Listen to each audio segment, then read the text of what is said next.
Hai korang, dunia sekarang ni tengah digempakan dengan isu Epstein File. Macam korang tahu, Epstein File ni adalah salah satu rekod yang mendedahkan jenayah dan salah laku orang-orang super kaya dekat dunia ni. Lagi-lagi jenayah ambang seksual bawah umur. Video kali ni, kita bukan saja nak bedah isu dan kronologi Epstein File, malah kita nak korek sifat manusia dan masih lagi beri sokongan terhadap mereka yang terlibat dalam kes ni. Kronologi Epstein File bermula bila Jeffrey Edward Epstein lahir di New York City dan dikenali sebagai seorang yang bijak pandai. Sewaktu-waktu muda dalam umur 5 ke 6 tahun, dia dah mahir bermain alat muzik seperti piano. Dia juga pernah bersekolah di Mark Twain Junior High School dan sangat dikenali dengan gelaran FC, iaitu seorang yang lemah lembut dan berbudi bahasa. Dia pula tak pernah habis belajar ijazah kerana berhenti setengah jalan. Disebabkan dia seorang yang bijak, tak habis belajar pun dia boleh bina kerjaya dalam investment dan financial management. Pada tahun berikutnya, selepas keberjayaan dia dalam sektor investment dan perbankan, Epstein dapat bangunkan satu pulau bernama Palm Beach Island, juga kini lebih dikenali sebagai Epstein Island. Terdapat banyak isu jenayah berkenaan perdagangan manusia, terutama sekali melibatkan kanak-kanak perempuan bawah umur. Perkara ini bermula dari tahun 1996 hingga tahun 2005 dan isu ini dah diketengahkan di mahkamah pada tahun 2006. Perbicaraan mahkamah diteruskan sehingga tahun 2019 sementara Epstein keluar masuk mahkamah. Sepanjang tempoh tu, Epstein buat banyak kes berkenaan. Akhirnya, dia membunuh diri pada 10 Ogos 2019. Jadi, apa yang buatkan kes ni famous semula?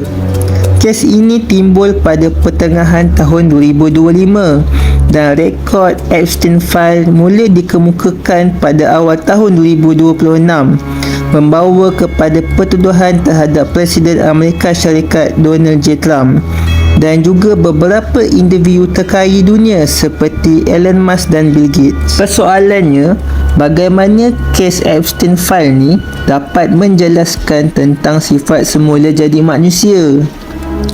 Apabila isu ini diketengahkan, penyokong Trump masih memberi sokongan kuat dan membela pemerintahan Trump.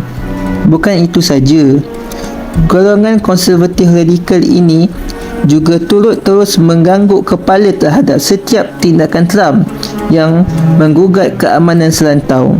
Namun, apakah kaitannya sifat penyokong Trump dengan sifat semula jadi manusia yang saya cakap tadi? Manusia, seperti yang kita tahu, adalah sejenis makhluk yang hidup secara berkelompok dan bersosial secara aktif.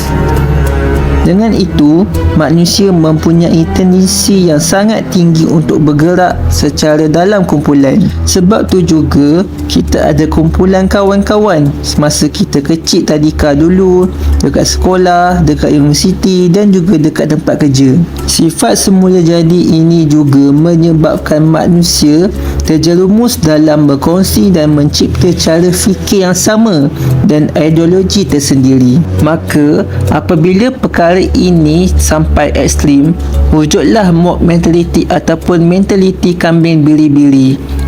Macam lembu dicucuk hidung, sifat ni sebenarnya bukanlah sifat negatif, malah ianya sangat penting bagi meneruskan kehidupan pada zaman dulu kala.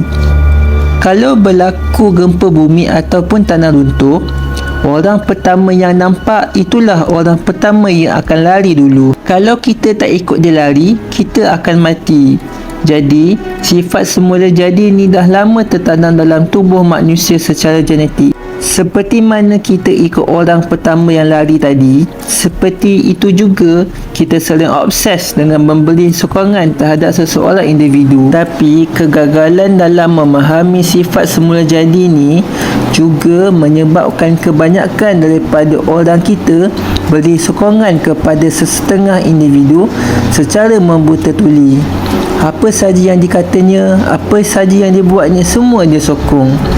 Isu ini juga berlaku dalam negara kita. Contohnya, tahun lepas apabila seseorang penceramah bebas, Ustaz Fatih Naim, ditahan atas tuduhan merogol kanak-kanak bawah umur.